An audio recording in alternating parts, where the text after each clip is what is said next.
Imagine this: a quiet night along the Mississippi River. The sound of water pushing against the banks, the streetlights reflecting off its dark surface, and life moving on as though nothing is wrong. But hidden beneath that calm exterior lies a chilling truth. For decades, people have vanished along this river without a trace. Young men, students, fathers, friends walking away from bars, campuses, or late-night gatherings, only to never be seen alive again. Their bodies, if recovered, are often pulled from the water days, weeks, or even months later.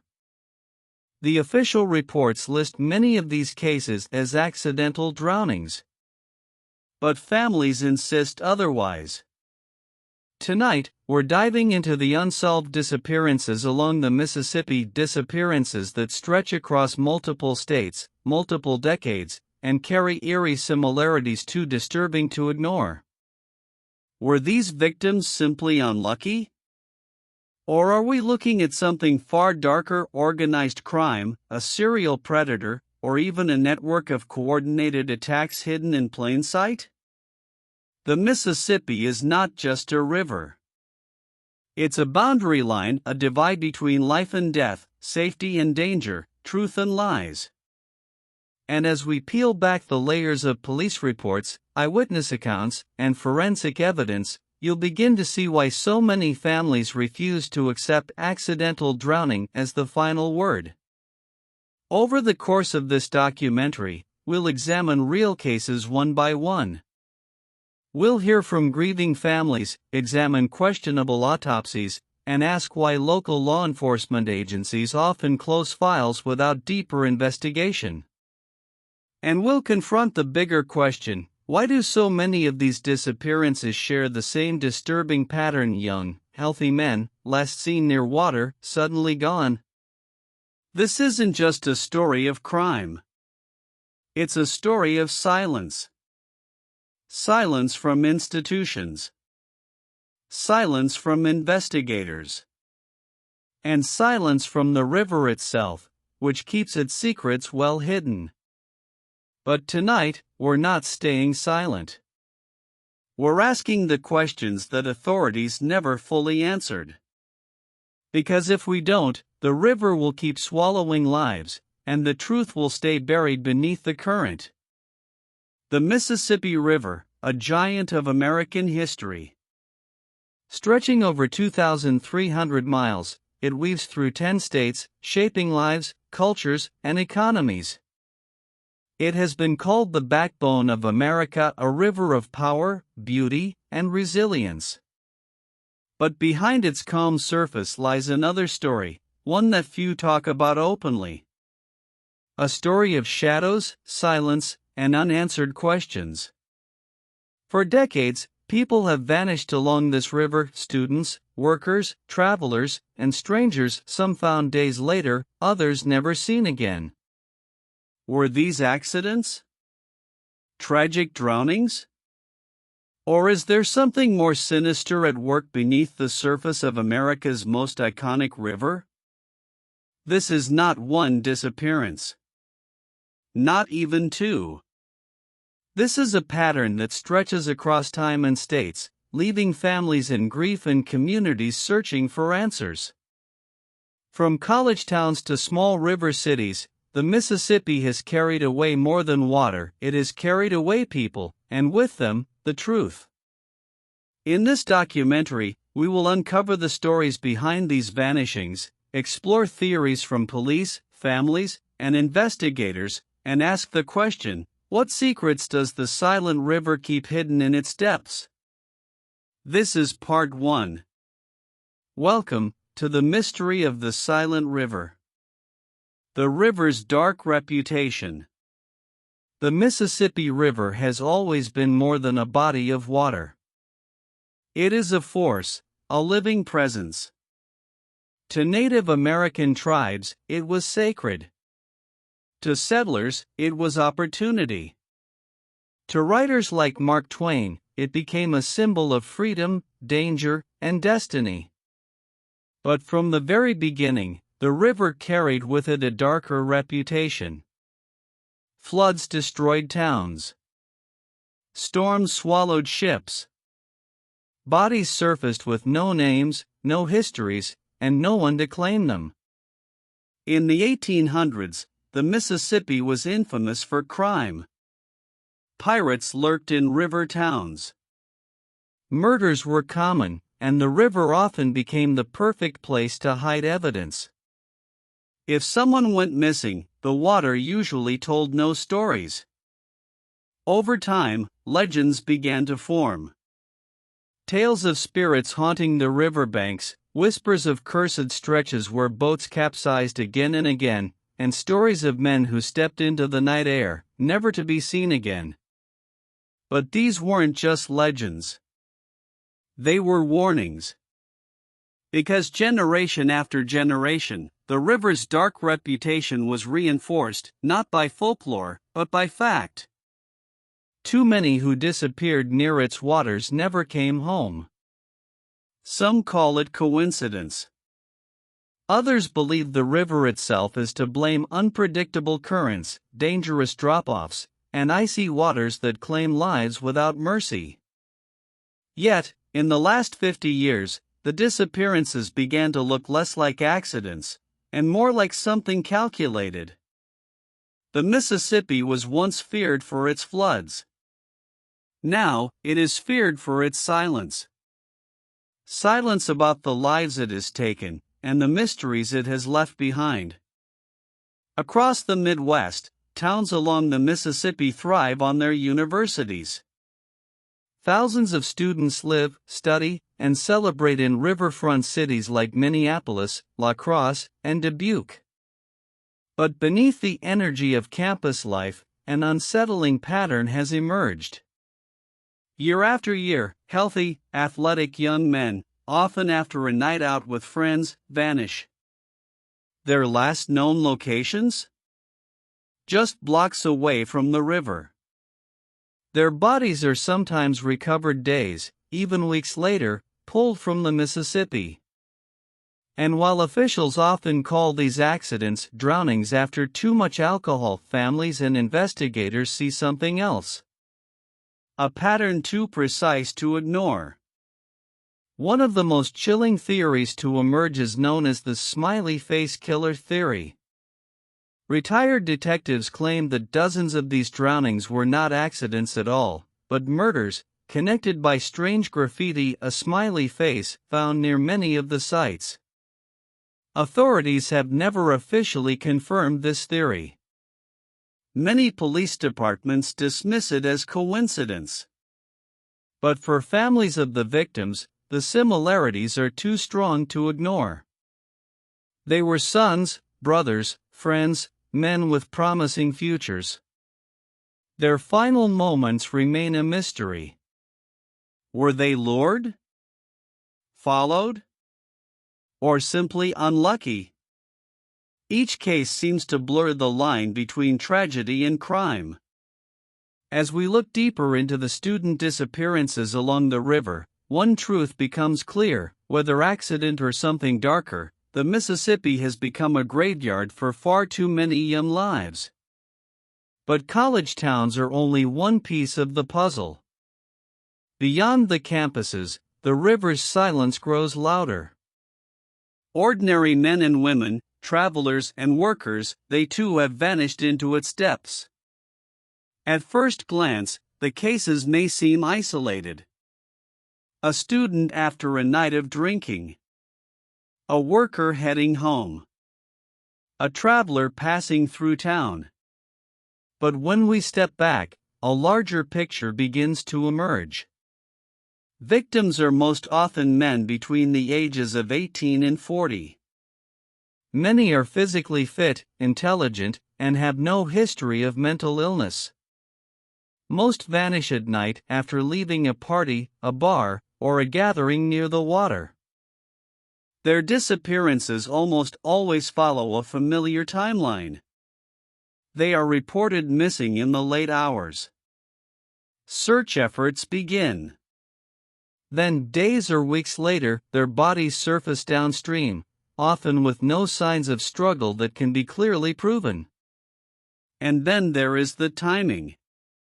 A disturbing number of these disappearances occur on weekends, often in cold weather months, and in areas where the nightlife scene thrives. Patterns also exist in geography. Many vanishings happen within just a few blocks of the river, as if the water itself is a magnet, pulling them in.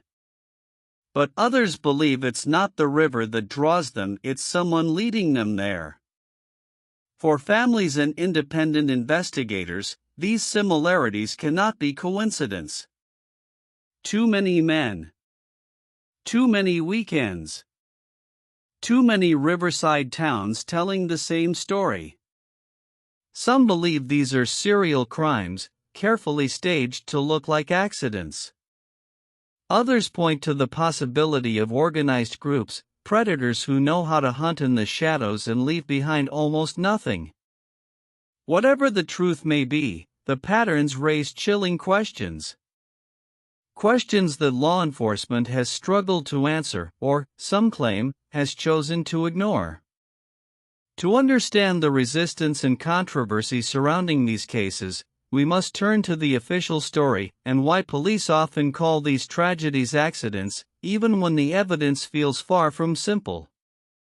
When a body is recovered from the Mississippi, the official explanation often comes quickly. Police reports and press releases point to the same conclusions: alcohol, cold weather, and dangerous waters. Investigators note that many victims were last seen leaving bars or parties. Some were intoxicated. In freezing temperatures, disorientation can set in quickly. A wrong turn toward the river, and tragedy follows. On paper, these explanations make sense. The Mississippi is vast, unpredictable, and unforgiving. Each year, hundreds of drownings are reported across the United States. But for families of the missing, the official story often feels incomplete, even dismissive. Parents point out their sons were strong swimmers. Friends argue they weren't nearly as intoxicated as reports suggested. Some bodies show injuries that don't fully match a simple drowning. And in other cases, shoes neatly removed, phones carefully placed, details suggest intent, or something more. Then there is the question of resources. Many families feel investigations end too quickly. That once a body is recovered, police close the file without asking why it happened or whether someone else may be responsible. For grieving parents, siblings, and friends, these unanswered questions cut deeper than the loss itself. Was this really an accident? Or is the official story a convenient way to avoid facing something far more disturbing?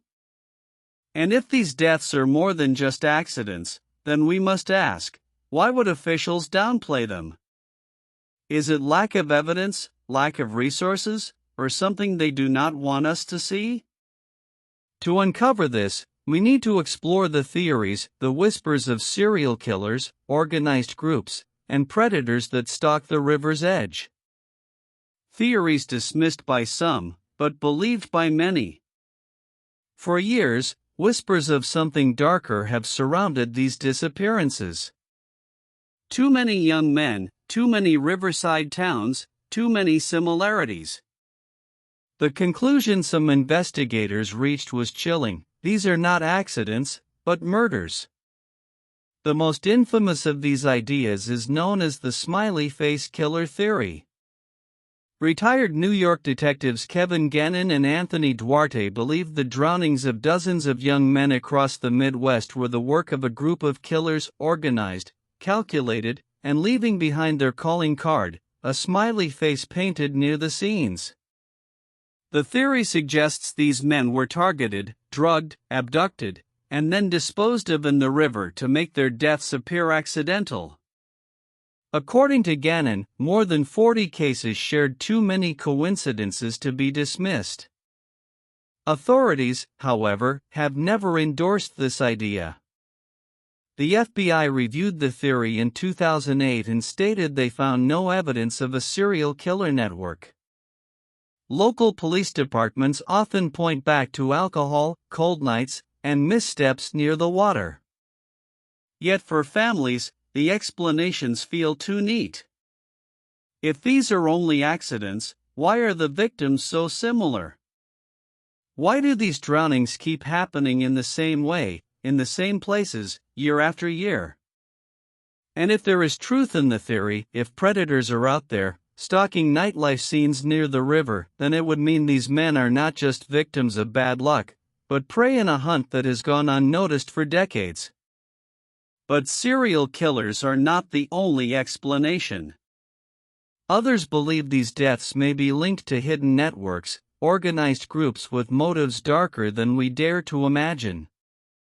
The Mississippi has always been a lifeline for commerce. Barges, cargo, and industry flow up and down its waters. But behind the scenes, it has also been a corridor for crime. Smuggling, drugs, and trafficking have thrived along its hidden channels. Some investigators believe these disappearances may not be the work of lone killers at all, but of organized groups who know how to operate in silence. Groups that use the river as both a weapon and a grave. There are whispers of trafficking rings, networks that prey on young men leaving bars or traveling alone. Some theories claim victims were abducted, used, and then discarded into the river to erase evidence. Then there are the cult theories. In the late 1980s and 1990s, law enforcement in several states quietly tracked rumors of ritual groups operating near the river, groups that targeted vulnerable men for reasons never fully explained. Though no direct evidence was ever confirmed, the timing of some disappearances seemed to overlap with these whispers. Most experts dismiss these stories as conspiracy theories, exaggerations born from fear. But families, left without answers, sometimes believe the unbelievable, because every other explanation has failed them. Whether organized crime, trafficking, or cults, the theories share one thing in common: the idea that these men were not lost to the river by chance. They were chosen. But theories are only part of the story. To uncover the truth, we must return to the families, the mothers and fathers who have fought tirelessly, refusing to let their loved ones become just another name lost to the Mississippi. Behind every case is a family left shattered. For them, the Mississippi is no longer a symbol of beauty or strength, it is a wound that will never fully heal. These families live with the unthinkable, the phone call in the night, the agonizing search, and finally, the devastating discovery that their loved one has been found in the water. Yet even then, there is no peace. Only questions. For many, the hardest part is not the loss itself, but the lack of answers. The official explanations often feel too quick, too simple. Parents are told their sons were drunk, careless, unlucky. But families who knew them don't believe that. So they fight back. They write letters. They march. They create online forums and advocacy groups. They share their stories with journalists, hoping someone, somewhere, will connect the dots that officials refuse to see. Some families have become investigators themselves. They've gathered evidence, hired private detectives, and pushed for independent autopsies. Their work has revealed inconsistencies, bruises unexplained, toxicology reports questioned, timelines that don't make sense. For them, the fight is not just about their sons. It is about preventing another family from standing at a riverbank, waiting for answers that may never come. Their voices are powerful. They demand truth. And in doing so, they keep the memory of their loved ones alive, refusing to let them vanish in silence. But families are not alone. Over the years, journalists and independent investigators have stepped in, chasing leads and uncovering connections that might otherwise remain buried. When families found no comfort in official reports, others stepped in. Journalists, podcasters, and private investigators began to follow the trail, and what they discovered has cast a long shadow over the Mississippi. Some journalists noticed a troubling pattern. The same demographics. The same circumstances. The same river. One reporter described it as a silent epidemic hidden in plain sight. Podcasters amplified the story.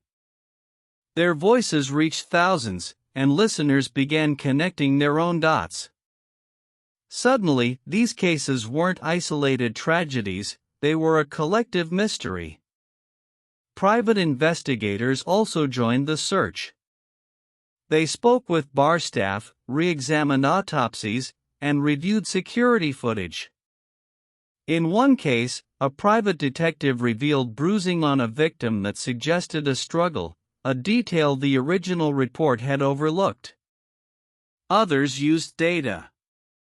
They mapped each disappearance along the Mississippi, drawing eerie clusters where victims had gone missing. The similarities were undeniable. But whether this pointed to coincidence or conspiracy was a question no one could easily answer. These independent efforts brought the story into the national spotlight. Yet they also raised new tensions. Law enforcement dismissed much of the work, labeling it speculation. But to grieving families, these journalists and investigators were heroes, the only ones willing to dig deeper. The more they uncovered, the stranger the picture became. Patterns. Inconsistencies. Stories that didn't add up. And most disturbing of all, whispers that these deaths might not be accidents at all.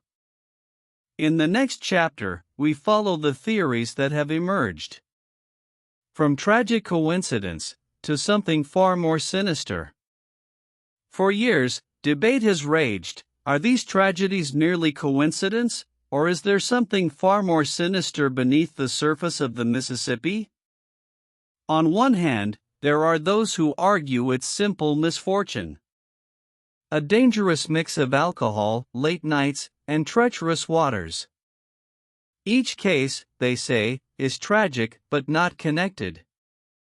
Drownings happen, especially in cities where rivers cut through nightlife districts. But others see a pattern too sharp to ignore. Victims often fit the same profile: young men, often athletic, intelligent, with promising futures. They vanish after nights out, only to be found in rivers days or weeks later. The odds of this happening again and again, some argue, are just too unlikely.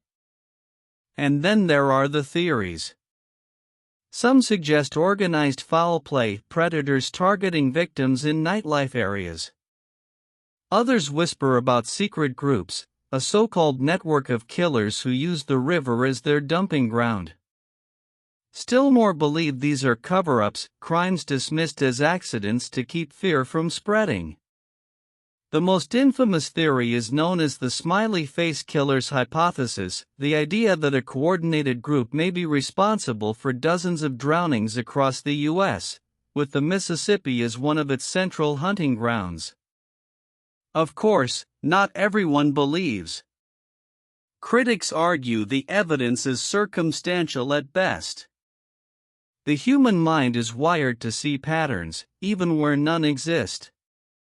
And in tragedies like these, conspiracy can feel like the only way to make sense of senseless loss. So, is it coincidence?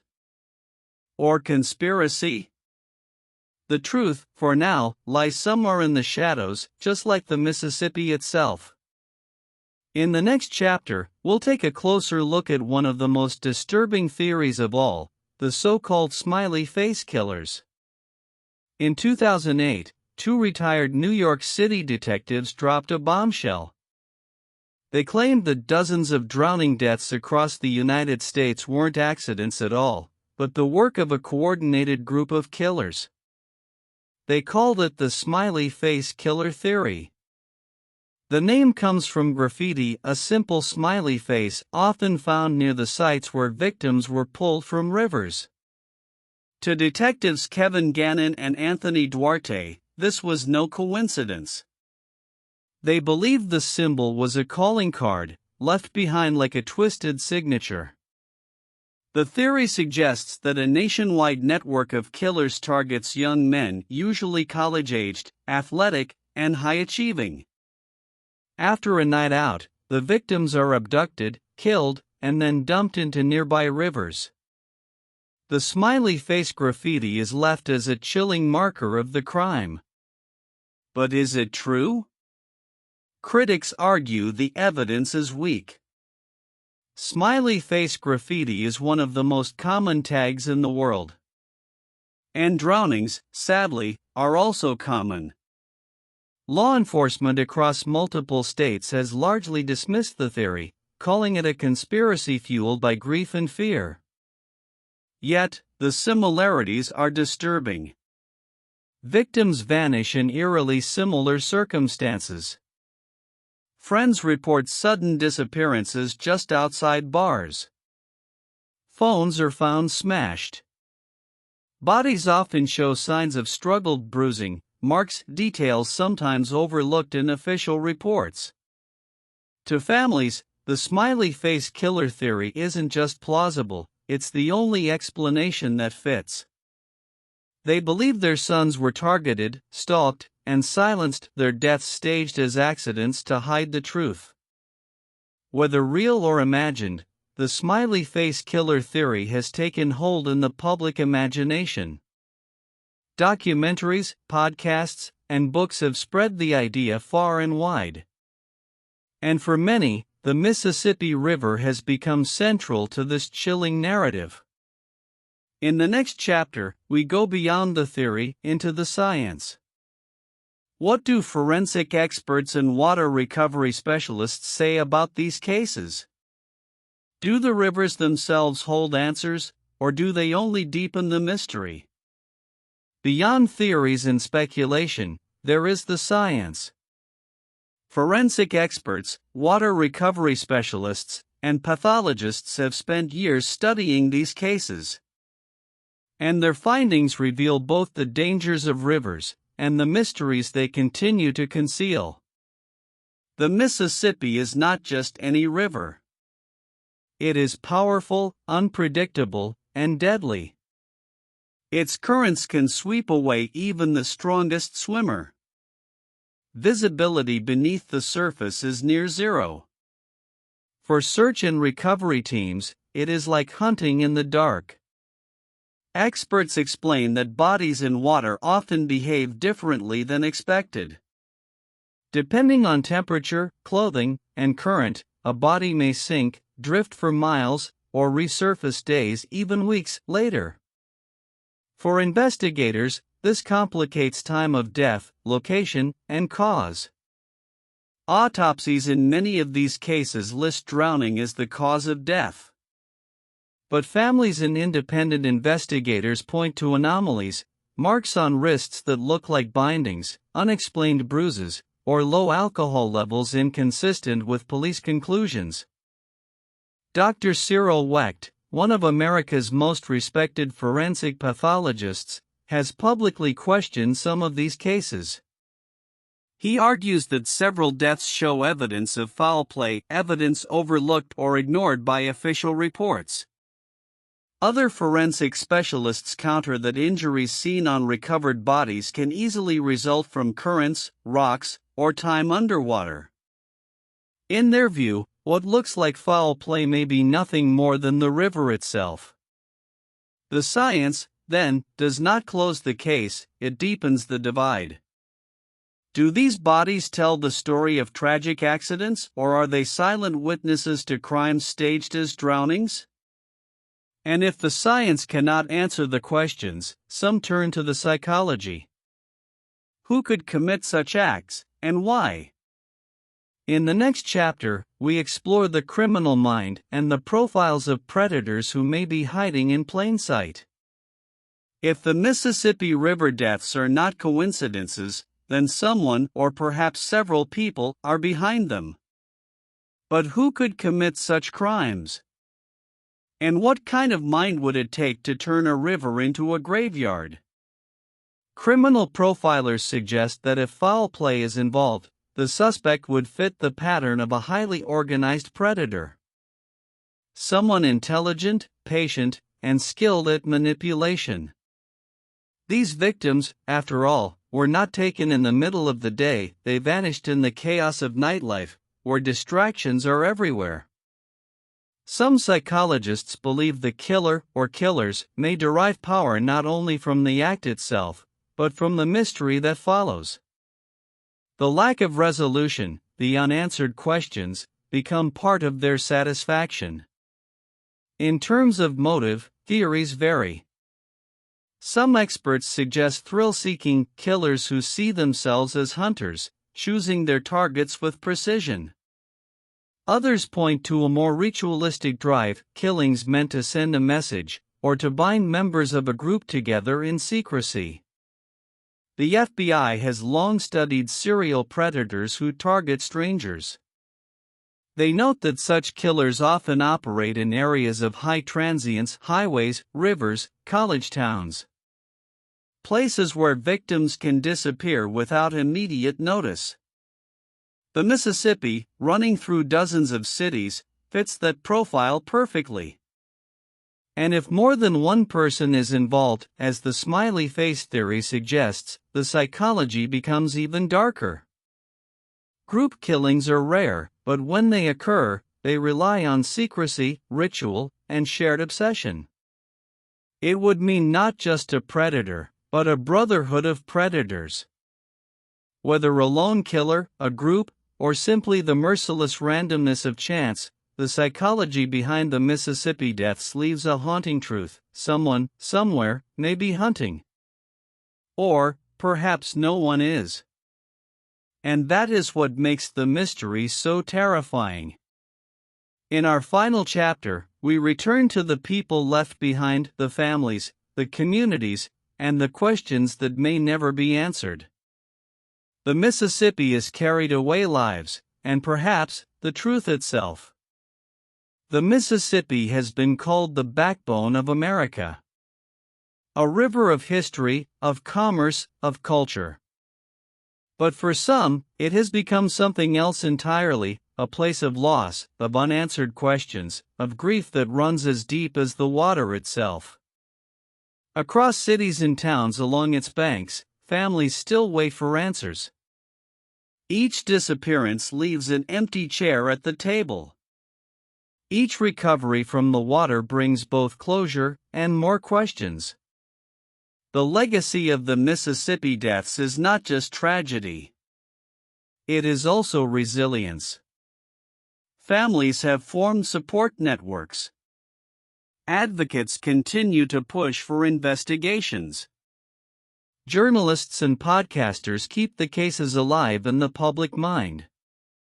And strangers, people who never knew the victims, carry their stories forward. Yet the river keeps its secrets. Science, psychology, theory, none have unlocked the full truth. Perhaps these were accidents. Perhaps something darker flows beneath the surface. Perhaps both. What we know for certain is that the Mississippi has become more than just a river. It has become a graveyard of mysteries.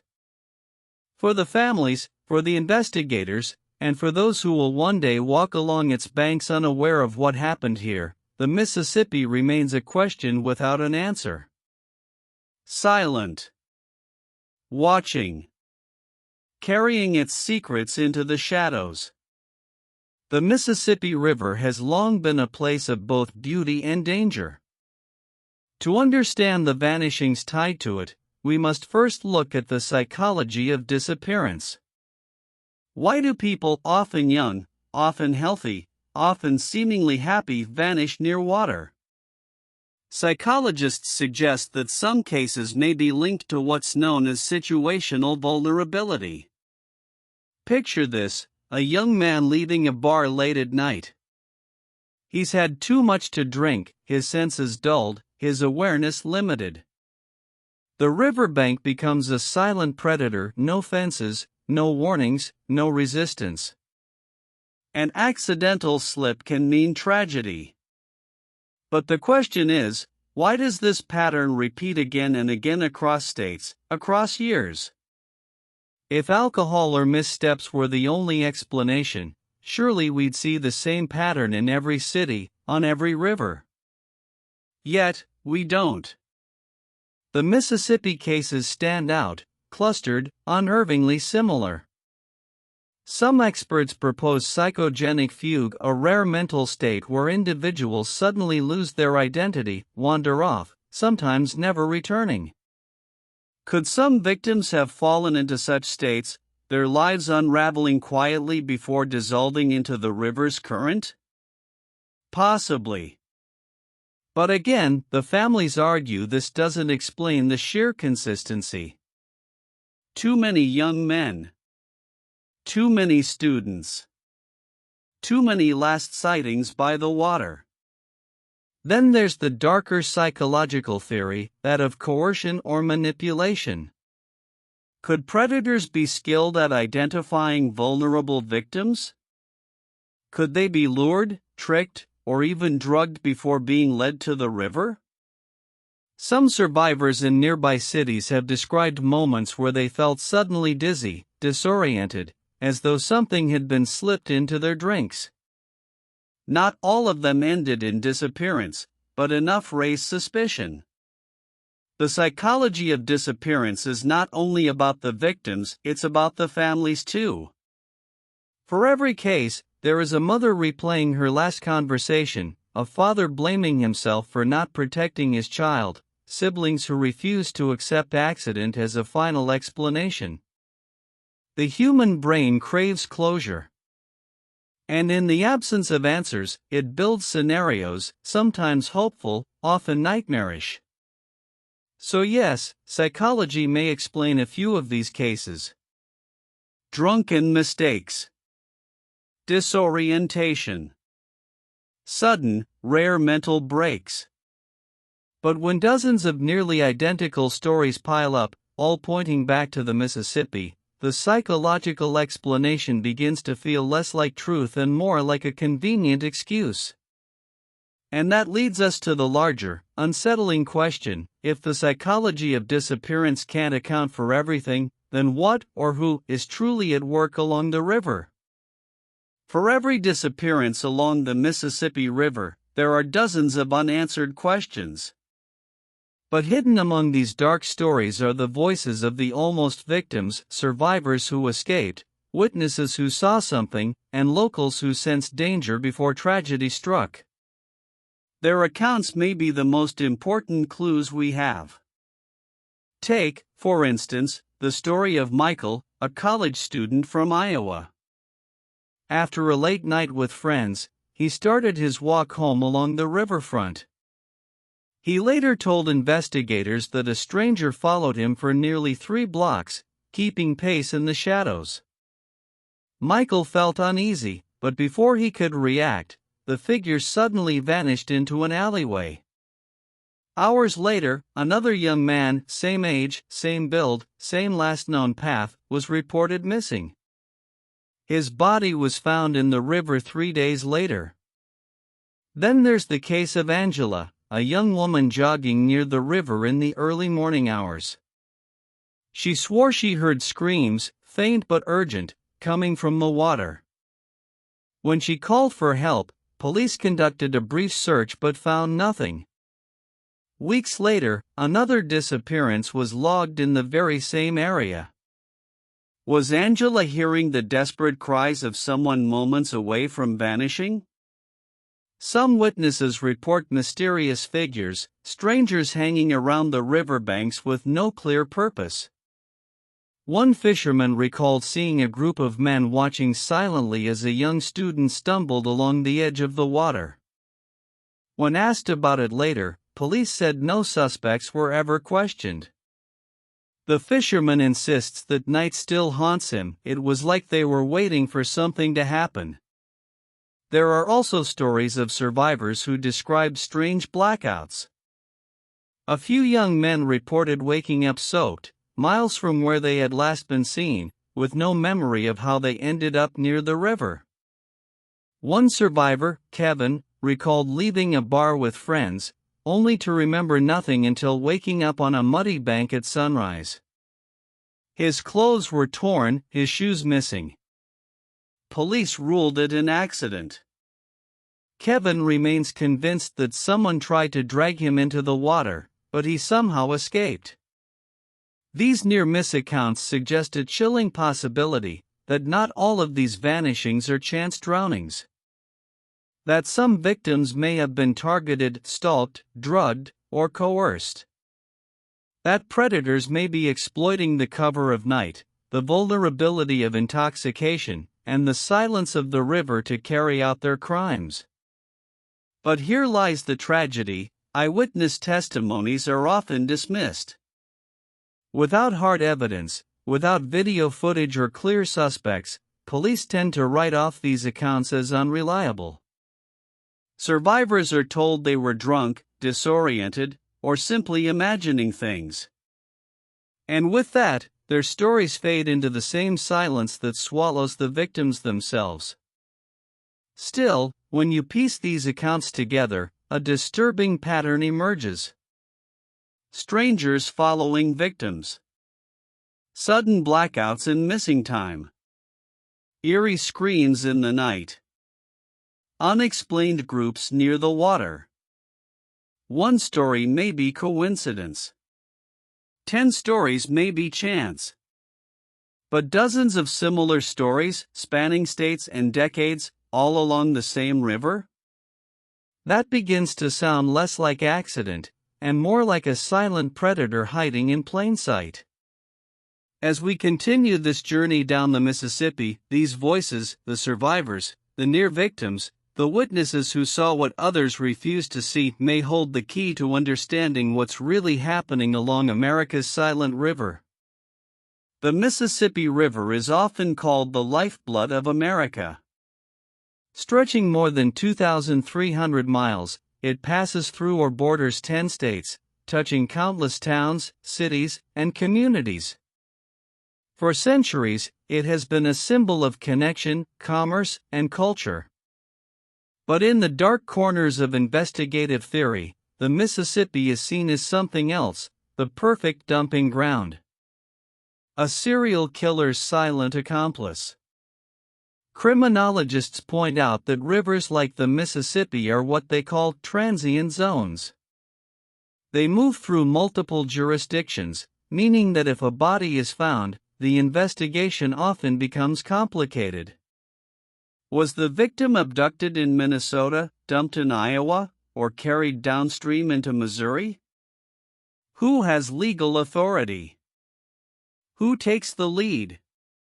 In many cases, the answer is nobody.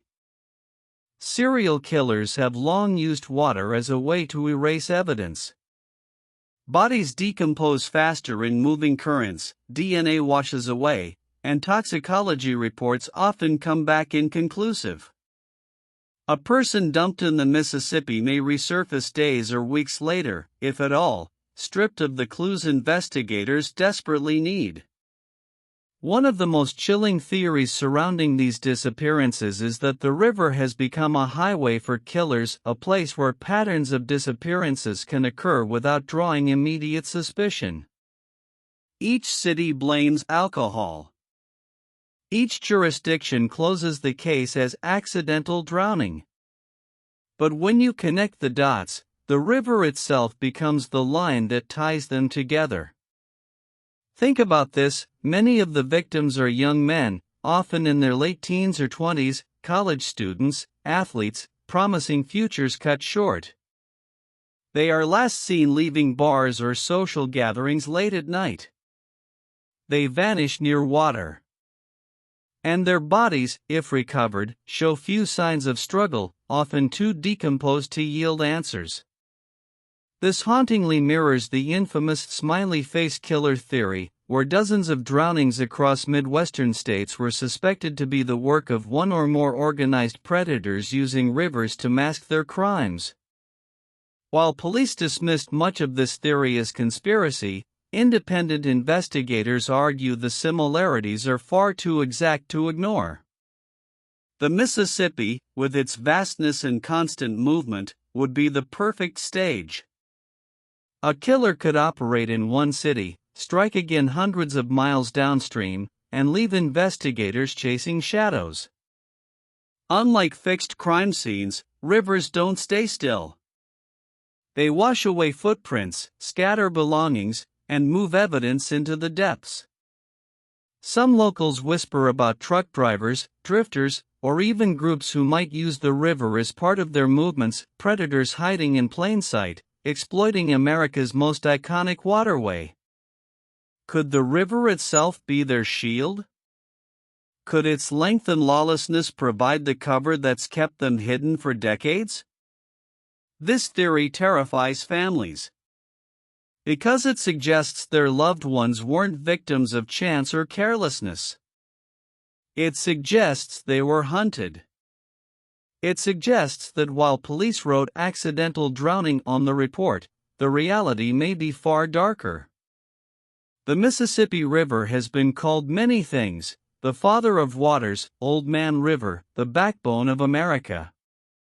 But if this theory holds true, it may also be a silent accomplice, a vast, moving graveyard that has hidden the work of predators for generations. And the chilling question remains: if the river is a serial killer's highway, how many more have been lost to its current? And how many more will vanish before someone finally connects the evidence that law enforcement has left scattered along its banks? The media's role in silence. When people go missing, one of the first things families do is turn to the media. They beg reporters, TV anchors, and newspapers to share their loved one's story. Awareness can save lives, after all. Public pressure can force police to act. A photo on the evening news can reach someone who saw something that night. But along the Mississippi, something strange has happened. Despite dozens of similar disappearances, the media coverage has been inconsistent at best and dismissive at worst. Local newspapers may publish a short piece: "Man found in river. Alcohol suspected." A few lines. No follow-up. No in-depth coverage. National media? Silent. Families have noticed. Parents of the missing often say they feel ignored, erased, or minimized. They've stood in front of cameras, pleading for coverage, only to see their child's story reduced to a brief news scroll, overshadowed by lighter, more sensational stories. Why? Why does the media avoid amplifying these cases? Some suggest it's because the pattern is too disturbing. To admit that dozens of young men across states are vanishing in the same way would cause fear, outrage, and demand for answers. It's easier and more profitable to call it accidental drowning and move on. There's also the issue of victim perception. Many of the victims are young men last seen leaving bars. Reporters frame them as careless, intoxicated boys who partied too hard. This creates an unconscious bias. Society feels less sympathy, as though the victims somehow brought it on themselves. Compare this to the national outcry when young women go missing under mysterious circumstances. The media selects which stories become national tragedies and which fade quietly. Then there's the question of control. Some families whisper about pressure from local authorities, towns, or even universities to keep stories quiet. A college town doesn't want a reputation of being unsafe. A city doesn't want tourism or business disrupted by serial predator headlines. In these cases, silence becomes a strategy, a way to protect image rather than people. Independent journalists and podcasters have tried to fill the gap. Small YouTube channels, true crime blogs, and grassroots movements keep these stories alive. But their reach is limited compared to mainstream outlets. And often, by the time their investigations gain traction, years have passed, evidence has decayed, and memories have blurred. One grieving mother once said, "If my son had been rich, famous, or female, his face would have been on every screen in America. Instead, they gave me one article, one sentence, and they called it an accident." The media's silence does more than just hurt families. It shapes public perception. If you never hear about these cases, you never see the pattern. You believe each one is isolated. You trust the accident explanation. And that, in turn, allows the cycle to continue. So we must ask, is the media's silence accidental? Or is it deliberate? A system designed to protect reputations, preserve profits, and keep the public calm while families drown in grief and the river keeps swallowing lives? If the Mississippi is the stage for these tragedies, then the media's silence is the curtain that keeps the audience blind. And until that curtain is lifted, until the cameras shine light on the truth, the river's secrets will remain hidden and more families will learn what it means to scream into the void, unheard. The call for justice and reform. The Mississippi River has carried countless lives, countless stories. But in the shadows of its waters, too many families are left without answers, without justice, without closure. By now, you've seen the pattern. Young men, often healthy, often with bright futures, vanish near the riverbanks. Days later, their bodies are found in the water. Authorities call them accidents. The media stays quiet. And families are left alone, fighting not only grief but disbelief that so many deaths could be written off so easily. At the heart of this story lies a question of justice. What does it mean to pursue justice when the very institutions meant to protect and serve, police, media, even local governments, seem unwilling or unable to acknowledge a deeper truth? Families and advocates are demanding reform. They want independent investigations. Not just local police brushing off cases, but federal or interstate collaboration. The Mississippi runs through multiple states. What if law enforcement worked together, sharing data, patterns, and evidence instead of treating each case as isolated? Better forensic standards. Too many autopsies are rushed. Toxicology reports are incomplete. Evidence is discarded. Families call for updated, uniform procedures so that every body pulled from the river gets a fair, thorough investigation. Media accountability. Pressure is growing for news outlets to cover these cases with the gravity they deserve. To stop blaming victims. To stop minimizing lives lost. To treat every disappearance as the tragedy it is. Public awareness. Communities are asking for better safety measures near riverbanks, lighting, cameras, patrols, emergency response systems. Small steps, perhaps, but ones that could save lives. But beneath these demands is something larger, a cultural shift. We must stop dismissing certain victims. Stop assuming drunken accidents without proof. Stop silencing families who are crying for help. Because the truth is, these disappearances are not just their problem. They are our problem. The Mississippi has long been called America's river.